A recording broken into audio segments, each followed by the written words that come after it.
भगवान शिव का क्रोध।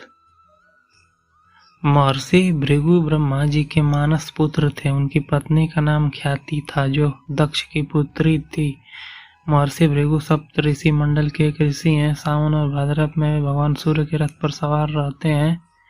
एक बार की बात है, सरस्वती नदी के तट पर ऋषि मुनि एकत्रित होकर इस विषय पर चर्चा कर रहे थे कि ब्रह्मा जी, शिव जी और विष्णु में सबसे बड़े और श्रेष्ठ कौन है।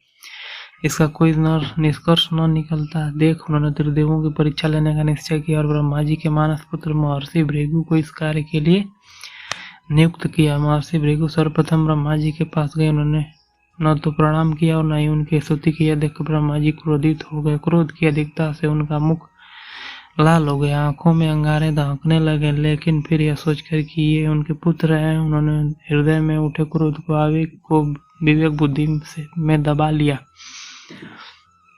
वहां से महर्षि भृगु कैलाश गए। देवाधिदेव भगवान महादेव ने देखा कि भृगु आ रहे हैं, तो वे प्रसन्न होकर अपने आसन से उठे और उनका आलिंगन करने के लिए भुजाएं फैला दी। किंतु उनकी परीक्षा लेने के लिए भृगु मुनि उनका आलिंगन अस्वीकार करते हुए बोले, महादेव, आप सदा वेदों और धर्म की मर्यादा का उल्लंघन करते हैं। दुष्टों और पाप जो वरदान देते हैं, उनसे सृष्टि पर भयंकर संकट आ जाता है। इसलिए मैं आपका आलिंगन कदापि नहीं करूंगा। उनकी बात सुनकर भगवान शिव क्रोध से तिलमिला उठे। उन्होंने जैसे ही त्रिशूल उठाकर उन्हें मारना चाहा, वैसे ही भगवती सती ने बहुत अनुनय विनय कर किसी प्रकार से उनका क्रोध शांत किया।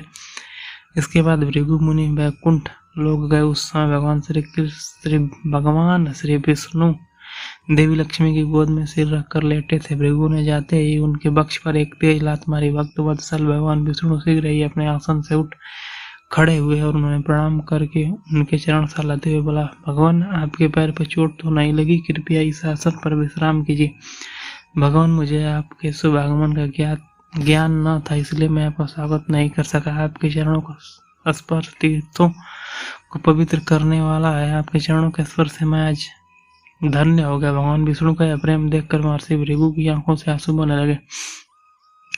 उसके बाद वे ऋषि मुनियों के पास लौट आए और ब्रह्मा जी, शिव जी और विष्णु जी के यहाँ से सभी का अनुभव विस्तार से बताया। उनके अनुभव सुनकर ऋषि मुनि बड़े हैरान हुए और उनके सभी संदेह दूर हो गए। तभी से वे भगवान विष्णु को श्रेष्ठ मानकर उनकी पूजा अर्चना करने लगे। वास्तव में उन ऋषियों मुनियों ने अपने लिए नहीं बल्कि मनुष्यों के संदेहों को मिटाने के लिए ये ऐसी लीला रची थी।